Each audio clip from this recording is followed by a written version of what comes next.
Teman-teman, panas sekali ini. Panas, sangat panas perdebatan atau paparan yang akan disampaikan oleh Dewi Bulan. Dewi Bulan menjelaskan, jangan takut dengan Islam. Oke teman-teman, kalian umat minoritas atau umat Kristen dan Katolik di negeri ini yang non-Muslim juga punya hak ya teman-teman untuk beribadah. Masa kita selalu dibedakan? Oke teman-teman, mari kita simak penjelasan tim Dewi Bulan mengobrak-abrik sejarah Gurun Kadrun ini. Simak teman-teman videonya. Oke, maaf teman-teman kendalanya. Karena saya biasanya pakai dua device. Ya, sekarang ini saya hanya pakai satu device. Jadi agak-agak ada kendala. Yang minggu lalu kita membahas bagaimana pesan-pesan Muhammad. Yaitu penuh dengan terorisme, pembunuhan, kekejian. Ya, dia tidak lain adalah perampok. Nah, kita masuk ke halaman 94 ya. Ini dari cendekiawan-cendekiawan yang mempelajari kisah Muhammad, yang mempelajari sirah nabawiyah, mempelajari hadis dan juga mempelajari Quran. Ya. Kita langsung baca saja di sini ya. Awalnya Muhammad harus bertindak hati-hati karena tidak semua orang Madinah. Jadi dia hijrah ke Madinah. Karena dia diusir di Mekah, dia mau dibunuh di Mekah, dia harus ngungsi ke Madinah. Nah teman-teman, kita pikirkan begini ya, Muhammad kan mau dibunuh di Mekah, ya kan? Karena pasukannya masih sedikit, dia tidak bisa melawan orang-orang Mekah. Lalu dia kabur ke Mekah. Jadi hal yang lumrah, hal yang biasa, kalau seseorang mau dibunuh, dia harus keluar dari kota tersebut. Ketika saya keluar dari Islam, karena saya ini dulunya adalah anggota persekutuan terlarang atau organisasi terlarang NII, maka saya tahu resiko saya. Posisi saya bukan posisi ece-ece lagi. Buku-buku mereka saya sudah dapatkan. Jadi saya bisa bongkar. Makanya saya harus segera keluar dari Indonesia karena saya tahu resiko kalau saya tetap di Indonesia. Saya keluar dari organisasi, saya keluar dari Islam. Nah, awalnya Muhammad harus berhati-hati. Bedanya ketika saya keluar dan masuk ke Amerika, saya tidak membawa ajaran Islam, tapi saya sebagai agnostik. Saya sudah meninggalkan Islam. Saya tidak punya propaganda. Tidak punya, tidak membawa-bawa agama. Nah, di sini, ketika Muhammad pindah ke Madinah, dia sudah memiliki rencana. Dia membawa agama, dia membawa propaganda. Muhammad harus bertindak hati-hati karena tidak semua orang Madinah menyambut dia. Dan posisi keuangan dia juga sedang lemah alias miskin. Posisi Muhammad dan pasukannya miskin karena Muhammad malas kerja. Orang-orang kadrun-kadrun Arab ini dan kadrun-kadrun pesek ini kan memang orang yang malas kerja. Kalau ditawarin kerja untuk demonstrasi, dikasih duit berapa? 100.000, 200.000 sehari, ayo sama nasi bungkus. Nah itu pekerjaan mereka itu. Sehari-harinya mereka nganggur. 100.000, 200.000, 500.000 satu hari itu di Indonesia kan lumayan banyak ya. Lumayan banyak kan? Kalau di sini 500.000 rupiah sehari, gue lepeh. Apa-apaan nih? Ngasih gue segini sehari.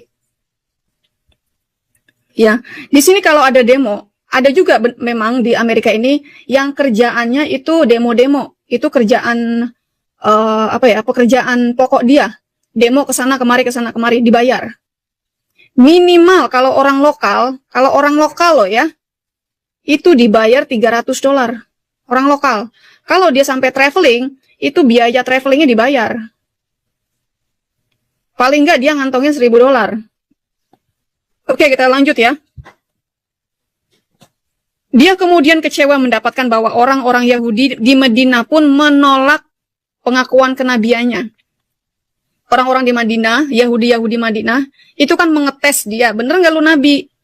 Dites. Ternyata gagal. Ditanya siapa 3 orang anak muda yang terkenal itu? Dijawabnya Seven Sleeper. Ngaco. Muhammad lalu mulai mengirim pasukan-pasukan rampok. Jadi karena dia nggak ada kerjaan, dia udah mulai bangkrut, dia nggak diakui sebagai kenabiannya oleh orang-orang Yahudi, karena dia kan berharap kalau orang Yahudi mengakui kenabiannya, maka orang-orang Yahudi akan memberikan dia perpuluhan. Itu yang diarepin. Karena orang Yahudi percaya perpuluhan. Dan mereka akan memberikan perpuluhan kepada nabi mereka, atau yang diakui nabi. Ternyata nggak diakui. Miskinlah dia, kan? Nah, jalan satu-satunya untuk menghidupi dia, menghidupi anak buahnya, pasukan kecilnya, dengan cara merampok. Di sini terbukti sebenarnya dia tidak lebih hanya seorang kepala bandit alias mafia yang tidak mau mencari nafkah dengan kerja halal. Jelas ya? Muhammad sendiri yang memimpin 3 ekspedisi perampokan terhadap karavan-karavan Mekah di jalur ke dan dari Syria yang hasilnya tidak sukses. Kalah. Sukses pertama mereka ada di Nakhla, ketika para muslim saat ini tanpa kehadiran Muhammad menyerang orang-orang Mekah di bulan suci. Nah, ini liciknya begini.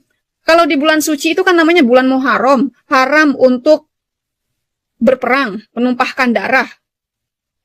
Makanya orang-orang Mekah di saat bulan suci nggak ada yang bersenjata. Diserangnya lah oleh Muhammad. Curangnya di sini. Makanya teman-teman Kristen, siapapun Anda, ya di luar Kristen pun seperti Hindu, Buddha, ketika Anda membuat perjanjian dengan orang-orang Islam, Anda hati-hati. Kalau perlu jangan membuat perjanjian sama mereka. Harus hitam di atas putih, harus ada yang dipegang. Ya, harus ada yang dipegang. Hati-hati. Karena ini rohnya Muhammad ini. Meskipun saya tahu ya, teman-teman di Indonesia itu, meskipun KTP-nya masih Islam, tapi mereka semua sudah murtad. Gila-gilaan. Luar biasa Indonesia, murtad. Ya, sebentar lagi akan menjadi negara yang mayoritas non-Islam. Islam akan menjadi minoritas. Nah, tapi gini teman-teman, ya saya juga di sini sekalian menanggapi nubuatan-nubuatan yang sudah pernah saya dengar, ya, dan saya juga mendapat penglihatan, ya. Indonesia nggak akan bisa diselamatkan, maaf-maaf, ya, akan terpecah. Oke, itu aja dari saya. Nggak usah berlanjut-lanjut, ya. Kita lanjut lagi di sini. Seorang Mekah terbunuh, 2 ditangkap, dan banyak harta jarahan dibawa ke Madinah. Rampok. Tapi Muhammad terkejut, ternyata banyak orang Madinah yang kaget akan ternodainya bulan suci oleh penyerangan itu. Meski demikian, Muhammad tetap saja mendapat 1/5 dari barang rampokan, dan untuk menghilangkan rasa bersalahnya dan membenarkan tindakan dia di mata pengikutnya, dia dengan nyaman mendapat sebuah wahyu. Ya, jadi ketika Muhammad mulai terdesak oleh orang Yahudi karena menyerang di bulan Ramadan, di bulan suci, tiba-tiba Allah menurunkan wahyu yang membenarkan peperangan meski dilakukan di bulan suci. Dan hal itu dianggap sebagai kejahatan yang lebih kecil daripada kejahatan terhadap Islam. Mendingan merampok, dosanya kecil, ya, daripada menghina Nabi dan Allahnya. Nah, di sini ada di surah 2, surah Al-Baqarah, ayat yang 212. Mereka bertanya kepadamu tentang berperang pada bulan haram. Katakanlah. Nah, ajaib ya teman-teman, ketika Muhammad kepepet, ketika Muhammad butuh pembelaan, Allah turun memberikan wahyunya. Berperang dalam bulan itu adalah dosa besar, tetapi menghalangi manusia, menghalangi dari jalan Allah atau kafir kepada Allah, menghalangi masuk Masjidil Haram dan mengusir penduduknya dari sekitarnya lebih besar dosanya di sisi Allah. Dan berbuat fitnah lebih besar daripada membunuh. Jadi membunuh nggak apa-apa teman-teman, asal tidak kafir dari Allah. Nah ini dia nih, membunuh boleh, ya. Nih, daripada membunuh. Ini ada di surat Al-Baqarah 212. Yang ucilim-ucilim Anda bisa buka sendiri. Ini bukan saya yang ngomong, ini Quran Anda yang ngomong. Ya. Jadi untuk Islam, Anda coba buka Al-Baqarah 2:17. Anda boleh membunuh. Membunuh itu dosanya besar, tapi lebih besar kalau jadi kafir. Ya. Mereka tidak henti-hentinya memerangi kamu sampai mereka dapat mengembalikan kamu dari agamamu. Kapan kira-kira orang kafir memerangi orang Islam? Kapan kira-kira orang Yahudi memerangi orang Islam? Kagak ada. Mereka duluan yang merang. Islam duluan yang memerangi. Islam duluan yang mengganggu. Islam duluan yang mengejek-ngejek Tuhan orang lain. Giliran diejek Tuhannya, mereka nangis-nangis. Mereka duluan yang menghina-hina Tuhan orang lain. Ketika ada seseorang seperti saya, mulai berani menghina mereka, mereka panik, berak di celana. TV on sampai panik. Masyarakat Indonesia panik.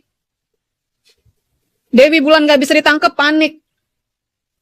Mulailah kalian mengumpulkan orang-orang yang ada di Amerika, ilegal-ilegal yang ada di Amerika untuk mencari Dewi Bulan. Kemana Allahnya? Kenapa mesti kalian yang kerja untuk Allah? Kemana Allahnya? Memangnya Allah nggak sanggup untuk memutarbalikkan dunia? Mana Allah? Kalian selama ini ditipu oleh ajaran Muhammad. Kalau kalian baca Al-Quran kalian dengan terjemahannya, nggak usah pakai dikurung-kurungin. Kurungannya itu jangan dibaca dan baca dengan benar. Banyak terjemahan-terjemahan yang melenceng. Beberapa malam lalu saya berdiskusi dengan Usama Dakdok dan saya menunjukkan di live stream bahwa banyak sekali terjemahan-terjemahan dari Kemenak itu menyesatkan karena Allah mereka memang menyesatkan. Kemenak menyesatkan masyarakat Indonesia karena Allah sudah menyesatkan Kemenak. Nggak heran. Ya, mereka tidak henti-hentinya memerangi kamu sampai mereka mengembalikan kamu dari agamamu. Nggak ada ini orang kafir merangin orang Islam. Ini hiperbola ini. Grandiosity. Bokis. Penipu. Kalian ditipu oleh orang buta huruf. Lalu dia mati dalam kekafiran. Maka mereka itulah yang sia-sia di amalannya di dunia dan di akhirat. Dan mereka itulah penghuni neraka. Mereka kekal di dalamnya. Kalian tahu nggak siapa yang membuat mereka masuk neraka? Siapa yang membuat mereka kafir? Allah sendiri. Allah membuat manusia kafir. Tapi ketika orang sudah kafir, Allah jeblosin ke neraka. Kurang ajar Allah kalian tuh. Kalau gue jadi umatnya, gue keluar.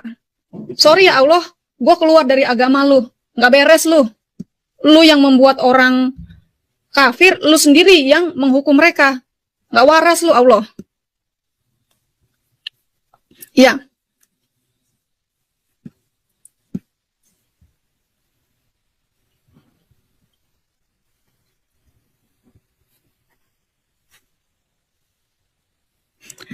Nah ini, saya ambil yang penting-penting aja deh. 2 hari kemudian, ini setelah peperangan Badar, sekitar setengah jalan ke Madinah, Uqbah tawanan lain dikeluarkan untuk dipancung. Dia meminta untuk bicara dan menuntut kenapa dia diperlakukan lebih parah daripada tawanan lain. Karena permusuhanmu pada Allah dan Rasulnya, jawab Muhammad. Karena kamu musuhan sama Allah dan musuhan sama nabinya. Makanya kamu disiksa lebih jahat. Gue rasa ini Allah udah gila, ini Nabi udah gila gue rasa. Dari mana Muhammad tahu kalau dia musuhnya Allah? Sebenarnya yang memutuskan hukum Islam itu siapa sih? Muhammad atau Allah sih? Permusuhanmu pada Allah dan Rasulnya. Nebeng nih, nebeng ngetop. Dan anak perempuanku yang masih kecil, tangis Uqbah, siapa yang akan mengurusnya? Api neraka, teriak sang penakluk tanpa hati itu. Dan seketika itu juga si korban dijatuhkan ke tanah untuk dipenggal. Celakalah kau, lanjut Muhammad, penganiaya, tidak percaya Allah dan Rasulnya dan kitabnya. Kupanjatkan syukur pada Allah yang telah menyiksamu. Gila ya? Ini ajaran macam apa coba? Ketika ada orang yang teraniaya, mereka malah bersyukur kepada Allah. Ini ajaran gila. Agama gila. Saya ngebacanya saja sudah emosi. Kok ada ajaran kayak gini dibilang ajaran agama damai? Apa sih bahasa Arabnya? Gue lupa deh. Ya. Islam is the religion of peace. Pret. Nggak ada itu religion of peace. Ya, elah pagi-pagi udah ditelepon. Ya, maklum, saya di sini pagi, saya masuk kerja jam 11, ini belum ada jam 10. Telepon udah masuk, berarti saya matiin. Ya. Nggak beres kan Islam nih? Ajaran orang gila ini namanya. Kalau ada kalian yang masih waras, yang pakai logika, masih mau mengikuti ajaran ini, masih ada di ajaran ini, yang mengajarkan kekerasan, ketika melihat penganiayaan, malah bersorak-sorai, malah bersyukur kepada Allah. Ini ajaran orang gila. Saya kasih tahu, ajaran orang gila. Muhammad itu orang gila. Tolong yang muslim, yang ada di live chat, tolong dicatat. Kalau perlu di TikTokin, Dewi Bulan yang bilang, kalau Islam ini ajaran orang gila. Catat. Ya. Gila cari darah mereka ya. Lagi-lagi pembunuhan ini dibenarkan dan didukung oleh Wahyu. Surah 8 ayat 68. Kalau sekiranya tidak ada ketetapan yang telah terdahulu dari Allah, niscaya kamu ditimpa siksaan yang besar karena tebusan yang kamu ambil. Isi dari Quran yang katanya wahyu dari Allah penuh dengan kekerasan. Ini agama yang penuh dengan kekerasan, penuh dengan pertumpahan darah. Yang diajarkan, yang dicontohkan oleh nabinya sendiri. Dicontohkan oleh Allahnya, bahkan diizinkan, direstui oleh Allah. Agama orang gila ini. Agama rasis. Ya. Orang berikutnya yang ditindak Muhammad adalah penyair bernama Asma bin Marwan. Ini sudah sering dibahas oleh sang penggugat dan saya ya. Yang berasal dari suku Aus. Perempuan ini tidak pernah menyembunyikan rasa tidak sukanya pada Islam. Sama seperti saya nih. Ya. Sekarang saya nggak sembunyi-sembunyi. Saya nggak suka dengan Islam. Tapi bukan berarti saya tidak suka dengan Muslim. Ajaran mereka yang saya tidak suka. Nabi mereka yang saya amit-amit jabang bayi. Dan telah menyusun beberapa bait puisi perihal klannya yang lebih mempercayai orang asing daripada orang itu memerangi klannya sendiri. Dengan kata lain, lomba puisi. Muhammad dan Asma bin Marwan, perempuan loh ini. Mereka lomba puisi.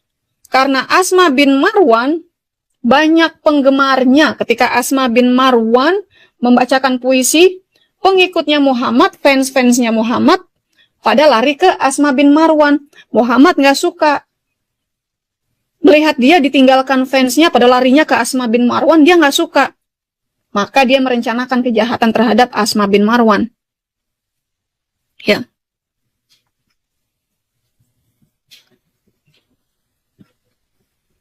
Ini tadi isi puisinya ya teman-teman ya. Ini isi puisinya. Isi puisi Asma bin Marwan. Lah, setelah mendengar puisi tadi ya dibacakan oleh Asma bin Marwan, Muhammad langsung rembukan sama pengikutnya. Mendengar puisi ini Muhammad berkata, tak adakah yang mau menyingkirkan anak perempuan Marwan ini bagiku? Ada nggak sih yang mau bunuh orang si Marwan ini? Si anak Marwan ini?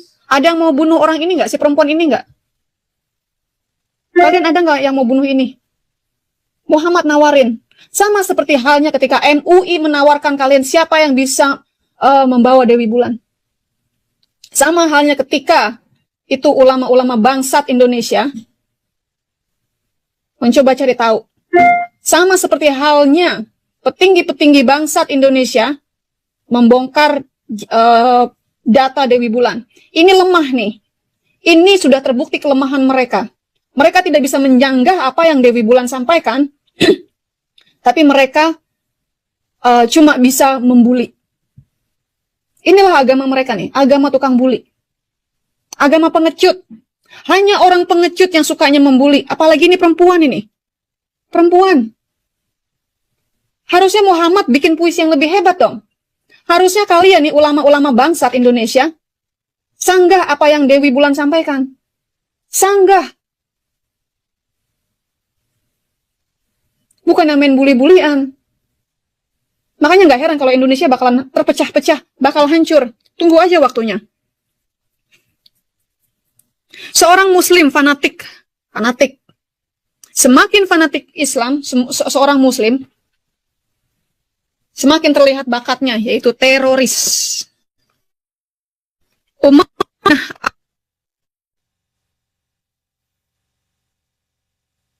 merangkak ke dalam rumah sang penyair.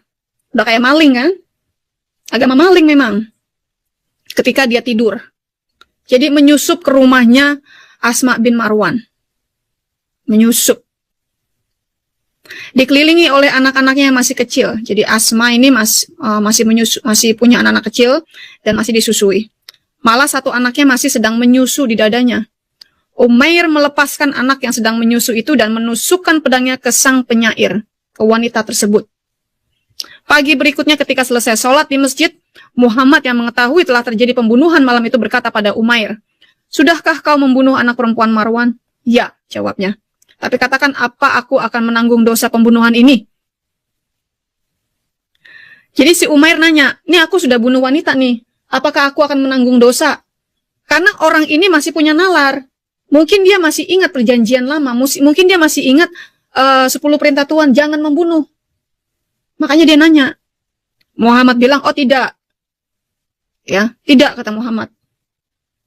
Berarti Muhammadlah yang menentukan apakah kalian berdosa atau tidak. Muhammadlah yang menentukan apakah kalian masuk neraka atau surga. Dengan kata lain, Muhammadlah sebenarnya yang kalian sembah. Dua kambing tidak sudi bertumbukan kepala, maksudnya kambing pun tidak akan ambil peduli baginya. Kurang ajar kan? Dengan kata lain, perempuan itu tidak berharga. Dengan kata lain, perempuan tidak berharga di mata Muhammad. Kalau perempuan tidak berharga di mata Muhammad, maka perempuan tidak berharga di mata Allah. Karena itulah di Quran dikatakan banyak wanita. Mayoritas itu wanita masuk neraka. Neraka itu akan dihuni oleh wanita-wanita muslim.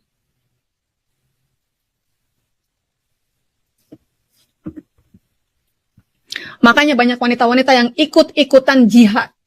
Karena mereka tahu, kalau mereka tidak melakukan jihad, tidak melakukan perang di jalan Allah, mereka pasti masuk neraka.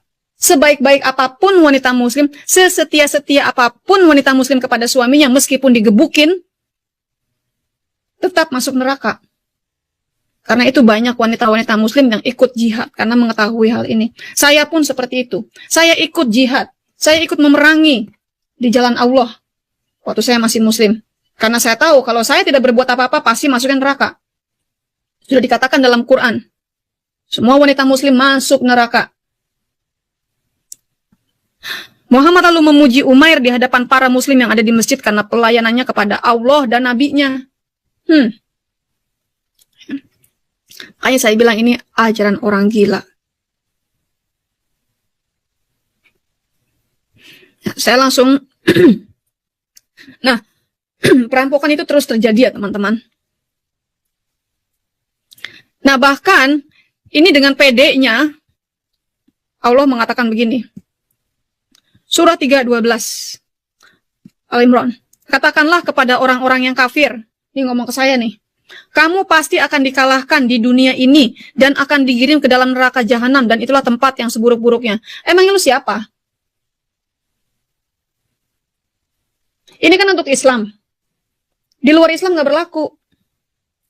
Nggak usah pakai nakut-nakutin kayak gini. Udah nggak berlaku. Ya, ini udah zamannya ateis.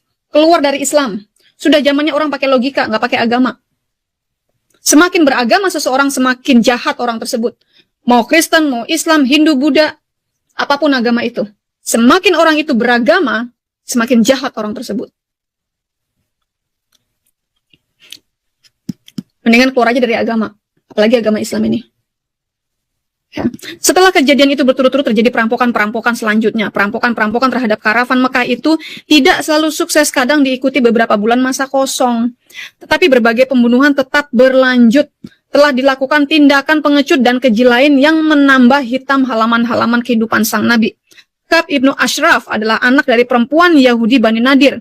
Dia berangkat ke Mekah setelah perang Badar dan menyusun puisi untuk menghormati mereka yang gugur, mencoba membangkitkan semangat orang-orang Mekah agar membalaskan dendam pahlawan-pahlawan mereka yang gugur di Badar. Bodohnya dia kembali lagi ke Madinah, di mana Muhammad sedang memohon pada Allahnya dengan suara kuat. Oh Allah, berikan kepadaku anak si Ashraf dengan cara apapun yang kau mau, karena hasutan-hasutan dan puisi-puisinya. Oh Allah. Ketika dia bilang, oh Allah, minta dikutuk, minta mengutuk orang. Makanya jangan kaget ya teman-teman, kalau uclim-uclim ini, kalau ada orang seperti saya, ya berani menyuarakan, mereka pasti langsung mengutuk, oh semoga Allah memberikan kamu begini, oh semoga Allah, oh Allah, oh Allah. Ngadu. Kenapa nggak Allahnya sendiri turun ke bumi lawan saya? Nggak berani Allahnya sama saya. Orang-orang Yahudi takut akan serangan kita pada musuh Allah dan tidak ada seorang Yahudi pun yang tidak takut. Ya ditakut-takutin, diancem. Jelas aja. Orang-orang Indonesia mungkin takut kalau diancam sama kalian. Lu mau ngancem-ngancem gua, lu udah gila. Lu pikir gua takut? Banyak itu surat-surat ancaman. Chat-chat ancaman-ancaman kepada saya. Lu pikir gua takut? Nah, di riwayat ini dari Bukhari, sahih ya. Sahih nih, bukan doif Bukhari. Sahih Bukhari, volume 5, buku 59, hadisnya nomor 369. Ini dari buku. Bentar.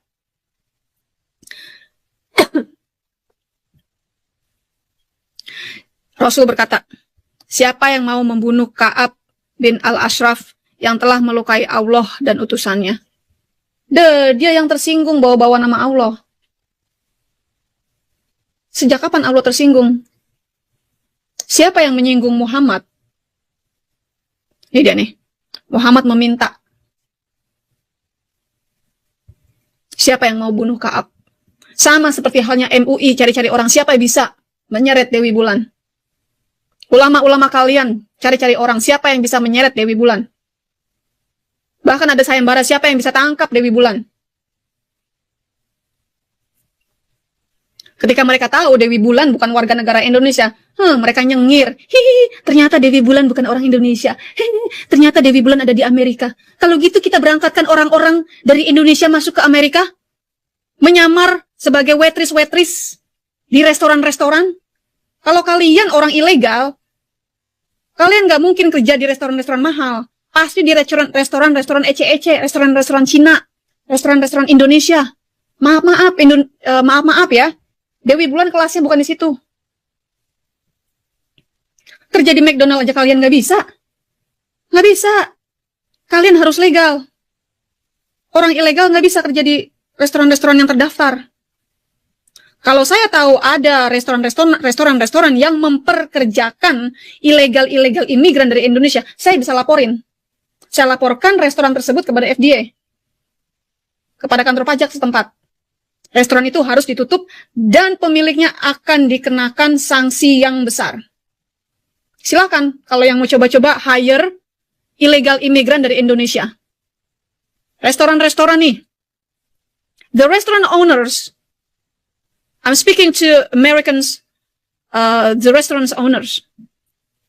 If you ever hire illegal immigrants from Indonesia, I'm going to report you. And they will put sanction on you, and they will fine you, and they will force you to close your business. Ini peraturan di Amerika. Saya hanya menyampaikan apa peraturan di Amerika. Ya. Orang Indonesia kebiasaan main ilegal, main belakang. kebiasaan. Di Amerika pun masih kepake juga. Ini kebiasaan Muhammad ini nih. Oh Rasul, bolehkah aku yang membunuhnya? Nabi berkata, ya Muhammad bin Maslamah berkata, kalau begitu izinkan saya berbohong untuk menipu Ka'ab. Boleh nih, boleh berbohong. Ya. Kenapa diizinkan menipu? Karena Allahnya penipu. Allah itu khairul makirin. Allah, orang kafir memiliki tipu daya. Tapi Allah adalah pemilik tipu daya yang mematikan. Allah akan membalas tipu daya mereka karena tipu daya Allah itu lebih mematikan. Saya sudah bahas itu di topik bersama Usama Dakdok, ya, minggu lalu. Ya, kau boleh berbohong. Nabi berkata, oh kau boleh berbohong.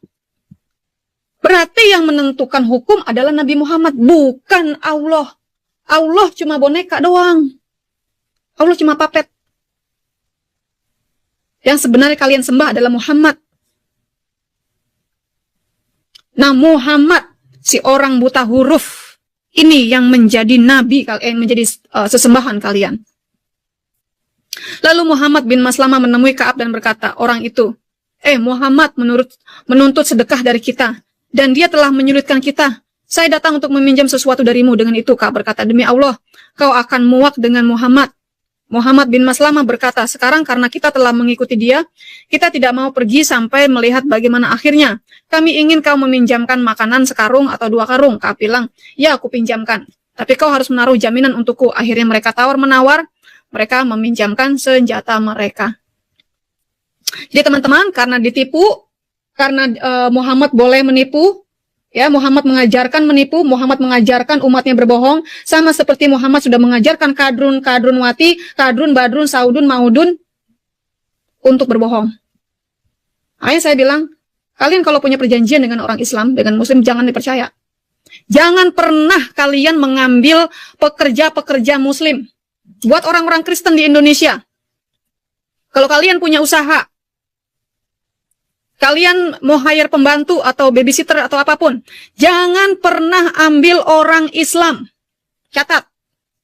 Kalau kalian punya usaha, apapun itu, jangan pernah ambil orang Islam. Ya. Saran saya, karena sudah banyak kejadian keluarga yang hire wanita Muslim malah dirampok habis, anaknya disiksa. Kurang ajar kan? Buat mereka harta orang kafir itu halal bagi mereka. Buat orang-orang Islam ini, harta kalian yang kalian cari dengan susah payah, dengan kerja kalian, itu halal bagi mereka. Makanya saya sarankan, pecat. Kalau Anda punya pegawai-pegawai Muslim, pecat. Kalau Anda punya anak buah yang masih Islam, pecat. Saran saya, suruh mereka minta sama Allahnya. Ya, jangan takut sama Islam. Jangan takut sama mereka. Kalian punya kekuatan yaitu di ekonomi. Teman-teman Kristen, kalian punya kekuatan di ekonomi. Kalian punya kekuatan di otoritas. Pakai itu kekuatan tersebut. Jangan malah jilat-jilat pantat Muslim. Kalau mereka bangkrut, nggak punya makanan, pasti mereka ngemis-ngemis. Ya, kita harus pakai logika. Karena perang kita bukan cuma perang fisik, tapi perang logika. Mainnya psikologi. Ini saya ajarin kalian. Untuk menghancurkan ekonomi Indonesia gampang, boikot aja Indonesia. Semua perjanjian perdagangan putus. Putus. Amerika nggak butuh Indonesia. Israel nggak butuh Indonesia. Ya.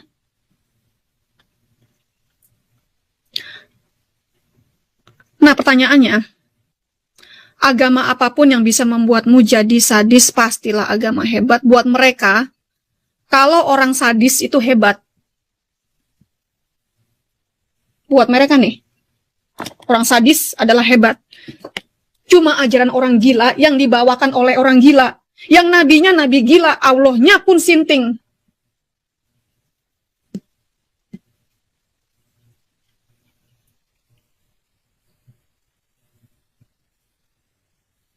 Karena butuh kemenangan, Muhammad memutuskan untuk menekan suku Yahudi lain. Muhammad tahu loh ya, kalau Yahudi itu tajir-tajir. Tahu, di seluruh dunia ini Yahudi itu tajir. Ya, mereka tahu itu. Orang Yahudi juga orang yang sangat murah hati, meskipun mereka keras kepala.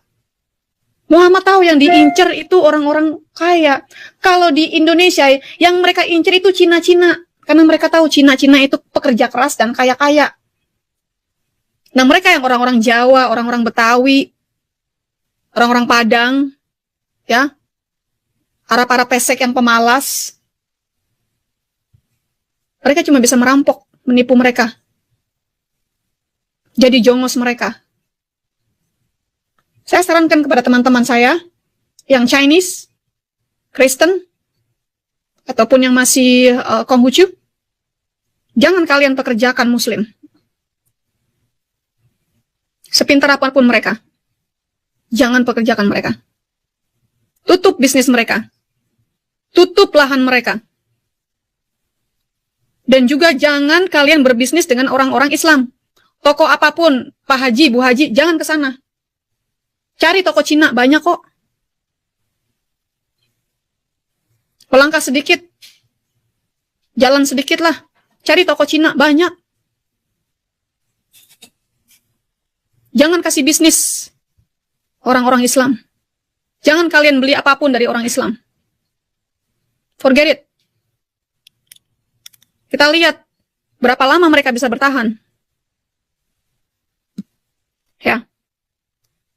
Nah, ini adalah semua serangan-serangan Muhammad, kekejian-kekejian Muhammad yang dilakukan bersama dengan pasukan-pasukannya, bersama dengan kadrun-kadrunnya, ya.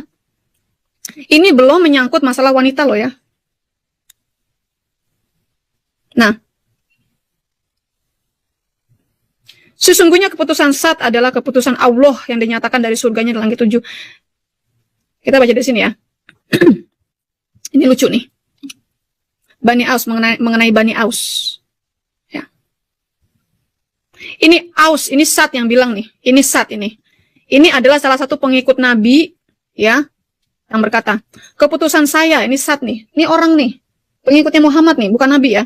Adalah bahwa semua laki-laki harus dihukum mati, perempuan dan anak-anak dijual sebagai budak. Ini nih, agama kalian nih. Ini dari mulutnya Sat, salah satu pengikutnya Muhammad. Dan harta yang mereka tinggalkan dibagikan kepada para muslim. Muhammad menyatakan keputusan itu sama dengan apa yang ingin dia putuskan. Sesungguhnya keputusan Sat adalah keputusan Allah yang dinyatakan dari surganya di langit ke-7. Ini firmannya Sat yang dimasukkan ke dalam hadis. Inilah pembunuhan terbesar. Nah, minggu depan, karena saya belum ngopi nih ternyata ya. Minggu depan kita akan masuk ke sini ya teman-teman. Blue. Ya. Minggu depan saya masuk ke sini. Kalau saya bisa pakai note. Bentar ya. Saya mau kasih note dulu di sini. Ya, salah. Oke teman-teman. Nah, langsung masuk ke skandal seksual sang Nabi. Nah, jadi ini dulu ya teman-teman. Ya, yang ini nih. Minggu depan kita akan bahas ini. Ya. Ini bisa nggak saya? Nah, saya taruh di sini. Oke. Jadi minggu depan kita ada di sini. Teman-teman yang lain dari ruangan Zoom, apakah ada yang mau menyampaikan sesuatu?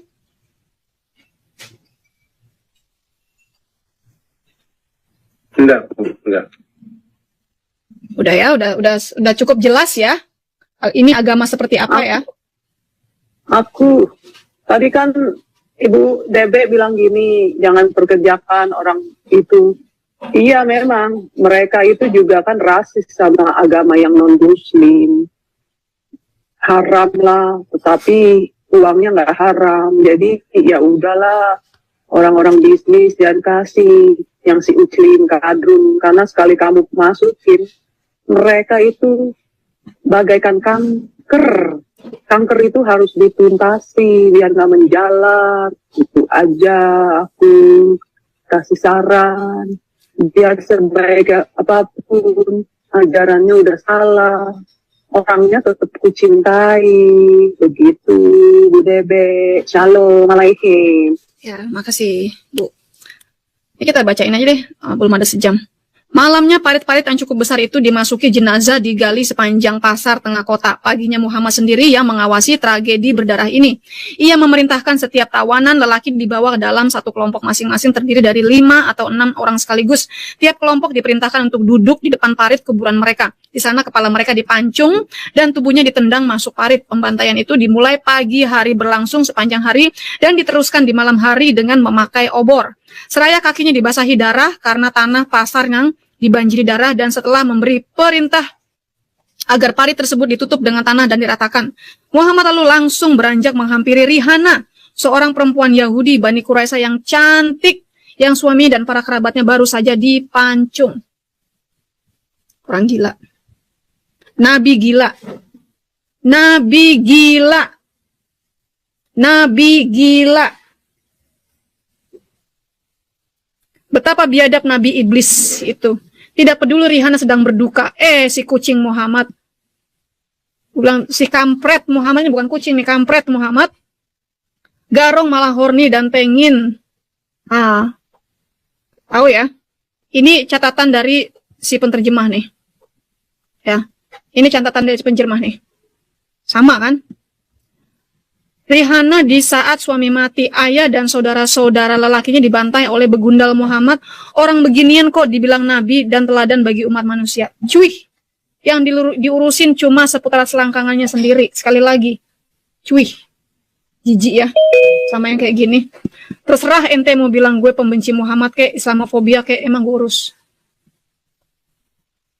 Kita harus bisa mengungkapkan ya isi hati kita.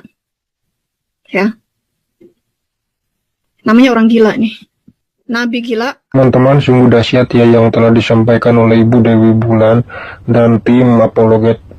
Ibu Dewi Bulan membongkar sejarah-sejarah Momo Cabul dibongkar habis oleh Dewi Bulan dan tim apologet ya, dengan teks-teks sesuai kitab mereka dan teks-teks sesuai dengan Kementerian Agama yang tadi dibaca ya, yang disampaikan Kemenak, maksudnya itu Quran Kemenak. Dan Dewi Bulan sungguh luar biasa dan tim apologet mencerahkan para umat kadrun. Semoga umat kadrun ketika mendengar tadi, semoga para umat kadrun sadar, istighfar dan istiqomah ya teman-teman. Dewi Bulan dan tim apologet menerangkan bahwa wah begini itu sesuai fakta ya, bukan hoax, karena yang dilampirkan juga dari kitab mereka, terutama kitab Ujlim. Teman-teman, ikutlah jalan yang lurus ya, jangan tiap hari minta doa jalan yang lurus, tunjukkanlah kami ke jalan yang lurus. Diulang, gak bosan-bosan, mending ikut Yesus saja. Saran saya mending ikut Tuhan Yesus saja daripada ikut yang ya tidak jelas keselamatannya bagaimana. Mending ikut Yesus, jelas ada keselamatan, jelas damai. Ibadahnya juga gak teriak-teriak pakai toa 5 kali sehari, ganggu orang tidur, ganggu orang sakit lah. Yang mending ikut masuk Kristen. Oke teman-teman, mungkin itu yang telah saya sampaikan ya. Semoga tim apologet Kristen sehat selalu dan diberkati selalu oleh Tuhan, dan terutama Ibu Dewi Bulan di sana semoga sehat selalu. Terima kasih atas pencerahannya untuk umat Muslim dan untuk para Kristen yang percaya. Semoga dari diskusi tadi menjadikan iman kita kokoh, tidak goyah bagi yang mendengar. Terima kasih, salam, saya pamit dulu. Salam kebajikan, nama budaya. Om Shanti Shanti Om.